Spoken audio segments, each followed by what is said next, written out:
You don't have to be a millennial to be socially savvy. We believe anyone can join Generation Social Media, and your journey starts now. This is the Generation Social Media Podcast by Chatterkick. Hi, this is Emily Longuski, and I am a customer success specialist at Chatterkick, and I'm joined by Bree. Do you want to introduce yourself? Yeah, I'm Bree Gorman. I'm an ad strategist for Chatterkick, so I spend most of my day trying to figure out how to get inside people's brains in a very uncreepy way. I always say that like when people see ads that they think their phone is listening to them, someone who does my job did their job right. So that's perfect, because today we're going to talk about who we can and cannot target on Facebook, which in my role at Chatterkick, I spend a lot of time with clients and client-facing relationships, and I get a lot of questions as what can and can't we do as far as targeting my ad on Facebook. And I think the simplest way to start with that is kind of differentiating between the ad running through like an ad manager, and then clients ask me, can I just boost my posts? So tell me, what is the difference in those two different objectives? Yeah, boosted posts are that little button that Facebook made available is kind of the bane of my existence because people want to just boost a post. They think it's that simple. And it is that simple. If you are a individual user who doesn't know very much about it, it's definitely your entry level of putting money behind any kind of thing that you put out on your social media page, whether it's a video or content or an event of any kind. But boosting a post just puts your post in front of more people that would see it already. Mm-hmm. It's entered into the same kind of algorithm that a regular post is. So it has a little bit of an extra incentive because we always say here at Chatterkick that Facebook is a pay-to-play platform. So you have to give to get what you want. But when you do an ad, you take a post and you enter it into a different area of Facebook in its like nerdy backend. Which is the ads manager. Yes, which is the ads manager. And the ads manager is where you can go in and start doing things that people talk about in like marketing classes. So you start doing things like targeting based on interests and age and location and all other kinds of demographics like their job titles. And when you do that, you get more into the brain of the person you're trying to target as opposed to just putting it out for the masses. So you can do both things, both boost a post and use a post within the ads manager. You just have to take the time to set up an ads manager and pull the post into the back end and kind of get a little nerdy with it. So specifically speaking, when you're setting up an ad that runs through Ads Manager, we can target things like what? We can target things like age, gender, most of the time. Things like where a person lives. We can target wider as in a geographical area, which is called a DMA, which is a term that was coined by TV and radio. Facebook just adopted it so that you had similar verbiage when targeting. And then you can target by interests and job titles and Facebook pages that you've liked or Facebook pages that your friends have liked. Or you can do your audience on Facebook. So you can target based on the people who engage with your posts already, people who like your page already. And then you can take it a step further and target people who have similar characteristics on their page and similar interests as the people who already engage with your page. And that's called a lookalike. So are there any restrictions in some form of what you're advertising when it comes to like, basically like, is there categories or certain kind of restrictions depending on what you're advertising? There didn't used to be. And we're smiling because, yes, there is. Especially right now, we are seeing Facebook come out with a few different types of categories. So the main one is special ad categories is what Facebook calls it. And that is when you're trying to target anybody with an ad or a post with money behind it that has anything to do with employment anything to do with housing, and anything to do with credit. And those terms are super broad, and anything that falls within those categories, and I mean maybe falls within those categories, even has the name in the title of their Facebook page, has to be put through those scrubbers. And we're also seeing, considering the season we're in, a lot of political ad restrictions as well in terms of what we can and cannot do with anything deemed a social issue. So anything that you have a public vote or has a political voice, those have where you have to set up what they call disclaimers. And that's information that is in public knowledge. So anything that runs as a political ad is ran with a disclaimer that shows who it's paid for and what information is included in that disclaimer as well. So the disclaimer is specifically for ads that are deemed as like super political. We've gotten some things through that were social issues, but Facebook let us know it was a social issue, things like vaccines. But for political, specifically disclaimers, you have to enter either a business name, an email address, a phone number, a brick and mortar address, and a website as the bare minimum. So that's called a self-declared political disclaimer, and then you're not considered a confirmed entity. So at any point, if anyone kind of tries to discredit your disclaimer, you go through a secondary review process if you choose to self-proclaim. But then you can also do it based on things like your EIN number. And while your EIN number is not public knowledge, they do see the last 4 digits of it and what that entity is. But every one of those ads has paid for by, and then the entity you choose to enter. So if I saw on my newsfeed an ad for a politician and it will say paid for by with the disclaimer, I'd be able to click on that information and say who that business is, what their address is, what their public information, telephone number, all of that would be included. And I think that kind of Facebook has stepped up their regulations recently, going into a lot of the political seasons and just everything that had happened from the last election. They're trying to kind of hammer down on what is running as far as ads. So let's rewind a little bit and go back to the special ad categories. So again, these were the things that were classified as employment ads, and credit. So within those categories, if you say, okay, I can still run an ad advertising a job, but what are my restrictions as far as can I say I want an 18-year-old female to see this employment ad? Because that is what I'm trying to employ. Short answer, no. Okay. Special ad categories for employment, housing, and credit. You can't do gender, you can't do age, and you can't do as targeted of interests as we're used to on Facebook. So this is all can be a little frustrating for those people who are making Facebook ads, but is really the intent of it is to help with discrimination. They've also taken out anything to do with like a race or culture as an interest entirely.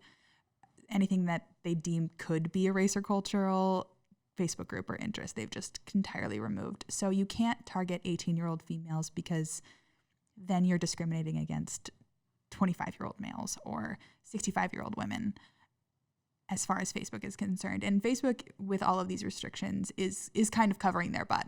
They've gotten burned a couple of times with information, and especially with the last political season. And so even though these are not political, this is definitely something we're seeing come out of that.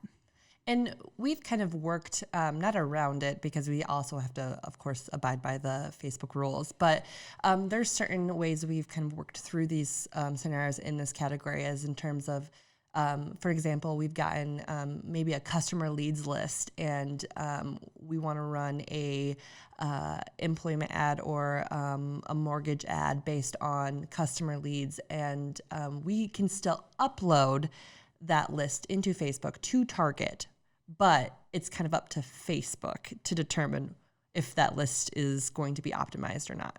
Right. So we can take a customer list and we can still do everything we did before, which most of the time when we use a customer list, we either are specifically targeting people who have used the brand before or are currently, in this scenario, employed by the brand.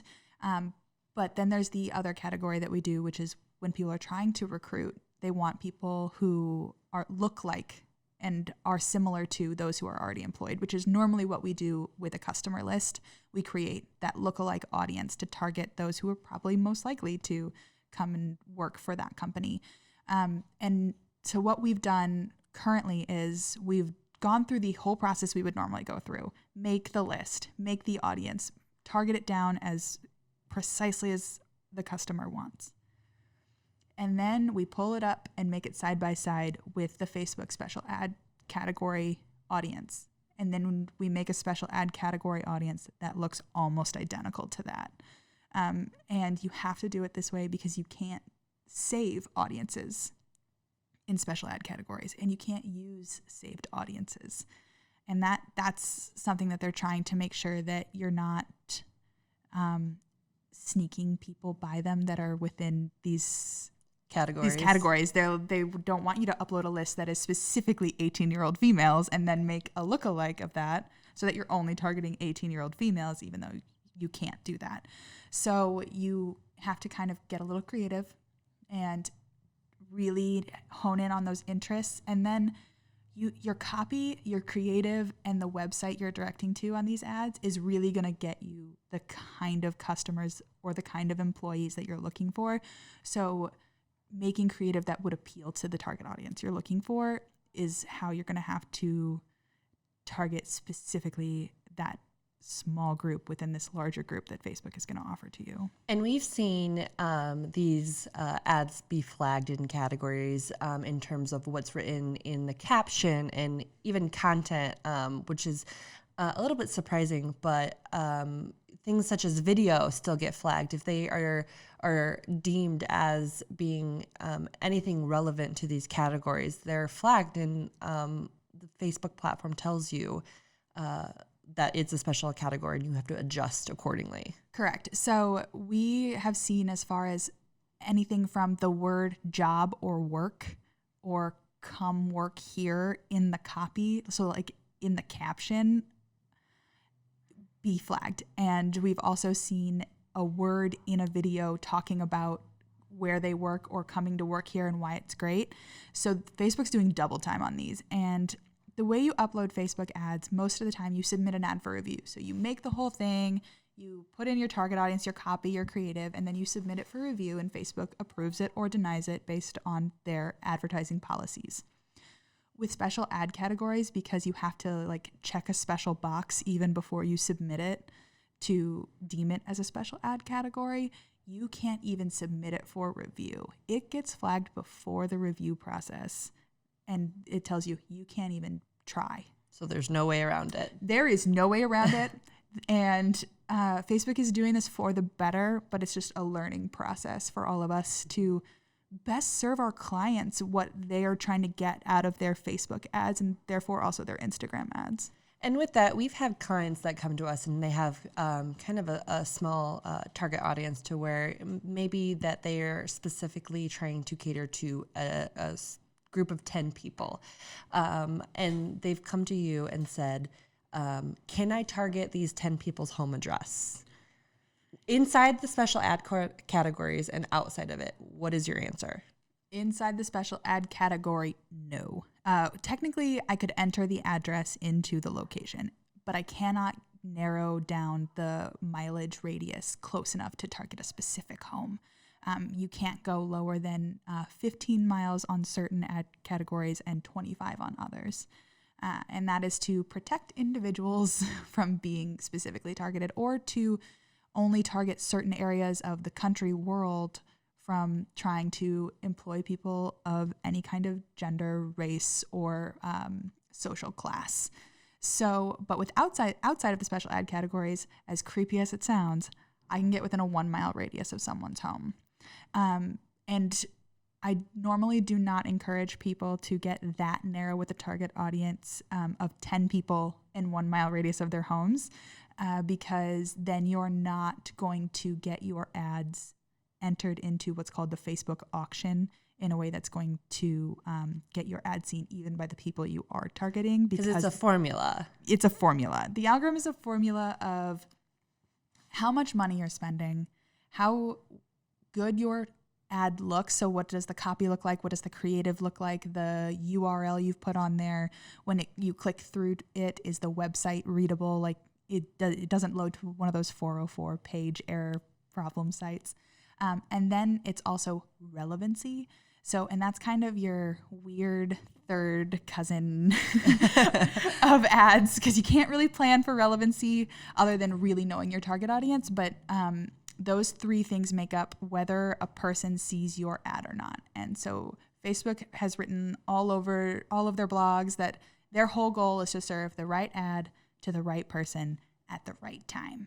And so if you target only 10 people within a 1 mile radius, you don't have enough people for Facebook to even enter that ad into the auction to go up against an ad that's trying to target that area, but with a much broader range of people it's willing to target.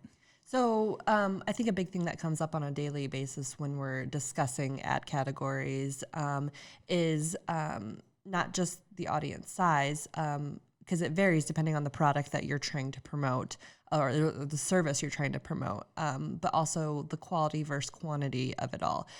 So I think it's easier to think that I want to have the biggest audience possible, but that doesn't necessarily give you the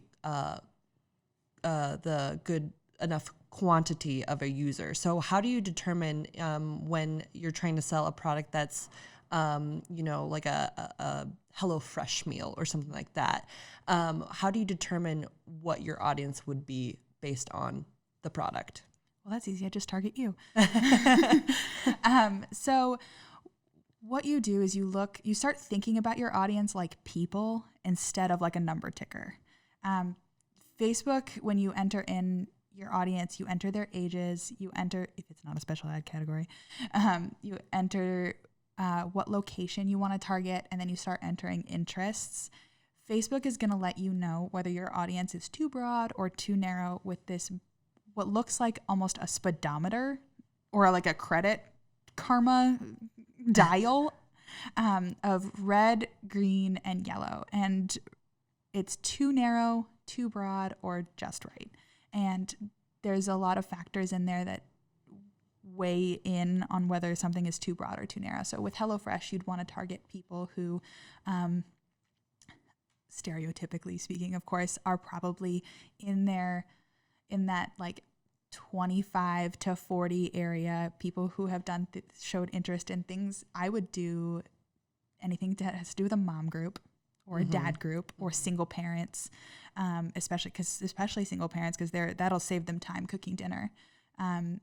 Things like I would target things like Target. People who like Target probably like HelloFresh. Meal planning, yeah. All of those kind of things. And once you start entering those in, those interests start to overlap, and you start to realize that you're talking about a person. And when I do it, I tend to realize I'm talking about a person I've either met or known. And so I know things about them. I know things that they like that correlate. And when you start realizing that you're talking about a mom who's going home at the end of the day and wants to make a meal, you start to realize that that mom probably also likes her vanilla latte in the morning. So she's probably going to like certain Facebook pages that have to do relevancies. Exactly. So that's kind of a segue into let's talk about what we can and can't target. So I'm going to ask you a couple questions, and I want you to tell me if we can and cannot target them on Facebook. So can we target somebody's a person based on their names? No. You cannot target it. Contrary to popular belief, you can't target like an individual person. I can't, and nowhere in Facebook ads can I type in Emily Lungoski and find out everything about you. Nor is that's a big privacy violation. That's a big privacy violation. Also, your phone is not listening to you, contrary to popular belief. Yes, and that's kind of a discussion that I hear from a lot of my clients, and they're like, I Googled, a furniture piece, and I was looking at it on this website, and the next thing I know, it's in my timeline, and it's saying that, I should buy it because I'm getting served with an ad that says it's half off. How does that happen? Web traffic. So you can target based on web traffic. And also you can target based on geolocation and places people have visited. If your Facebook app is open, if your location is turned on. And they've walked into a building, Yep. say I have my phone on and I've been on Facebook and I have my location tracking on, and I shut my phone but didn't close out of the app, and I walked into a Target, I will see a Target ad in my timeline, guaranteed. 100%. Also, the way I describe to people what I do for a living is, have you ever thought about going to Taco Bell and then a Taco Bell ad is in your Facebook feed and they get this look on their face? And I was like, that's me. I do that. Bree is the ad ninja. She is the one creeping on your phones. No, I'm just kidding. But also, if you are a person who goes to Taco Bell once a week, Or has those habits. that's what I'm saying. For a month, you go to Taco Bell once a week, and it's usually on Wednesday or Thursday. Heck yes, am I going to target people who go to Taco Bell once a week, and it's going to know, oh, you go to Taco Bell on Wednesdays. You probably want to go to Taco Bell today, don't you? Because it's part of people's daily routine. It tracks that. It knows that. Also, if you probably visit a business that much, chances are you like them on Facebook. So can I target somebody that is interested in, say, sports? Yeah, absolutely. You can target somebody based on sports. As broad as just sports and as narrow as Iowa Hawkeyes football.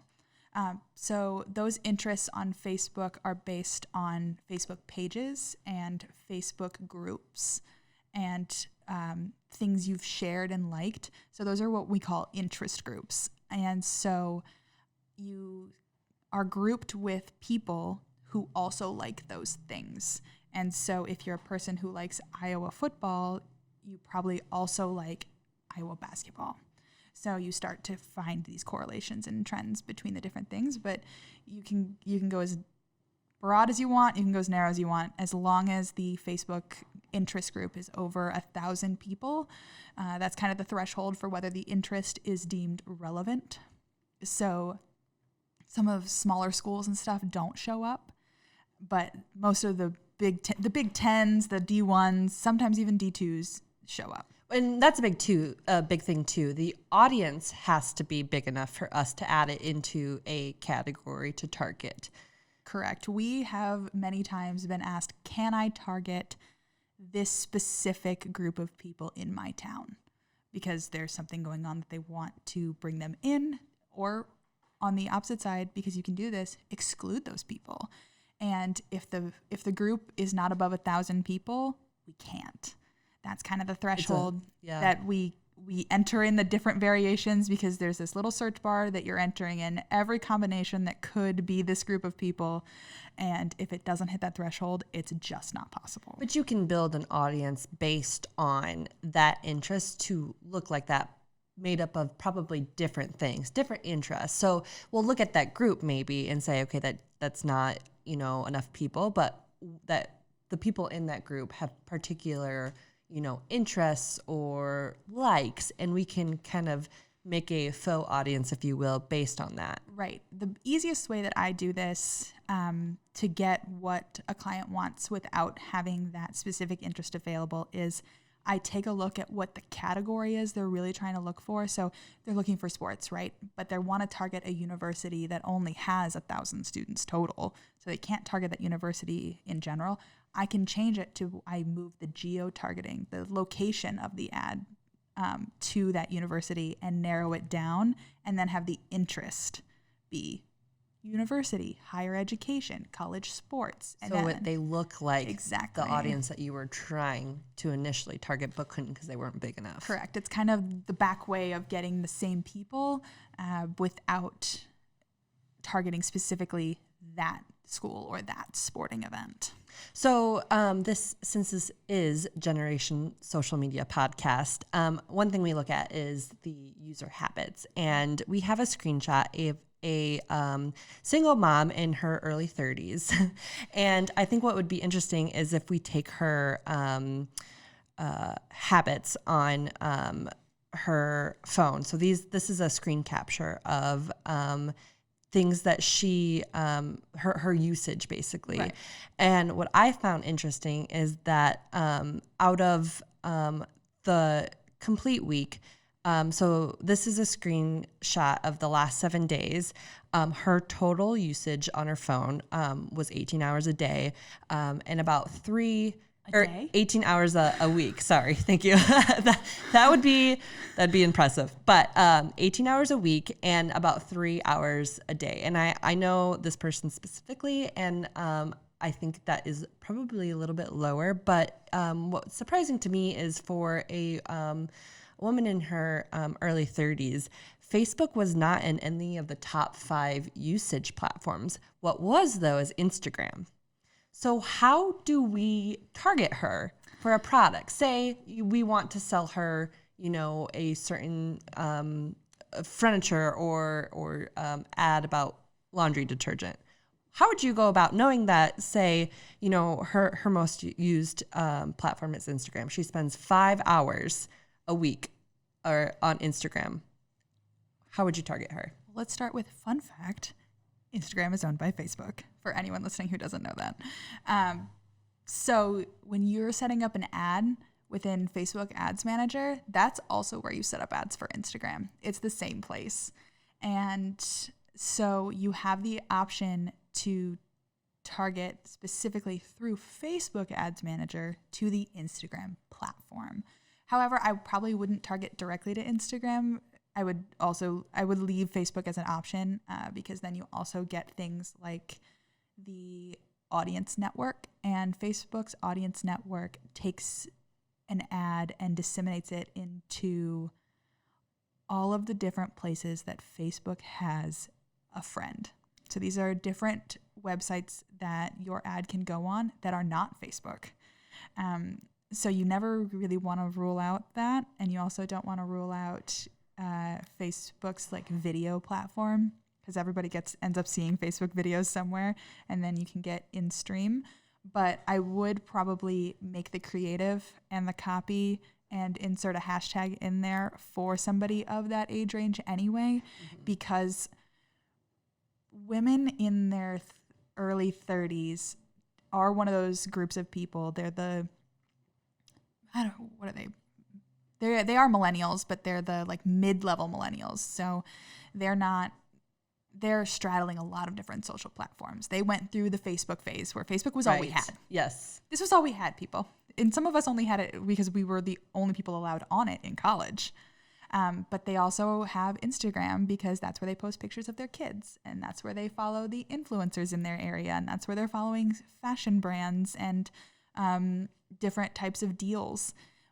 But they're also on Pinterest because every woman's on Pinterest, I swear. YouTube, but they're not on Twitter as much. We see mostly Instagram being a more female skewed platform, I would say. Correct. And that tends to sometimes skew Facebook numbers, actually, because Instagram is part of the Facebook family. It does skew those Facebook gender percentages towards female. And that's why we see the platform as a whole lean female.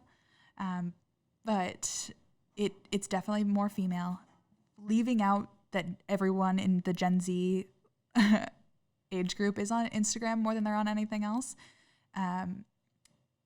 Instagram is the place that you go to now to see photos. You're not going to Facebook anymore to catch videos. up. Yeah, you're not going to Facebook anymore to catch up on someone's life. You're going to Facebook almost to see the big milestones, but not the day-to-day.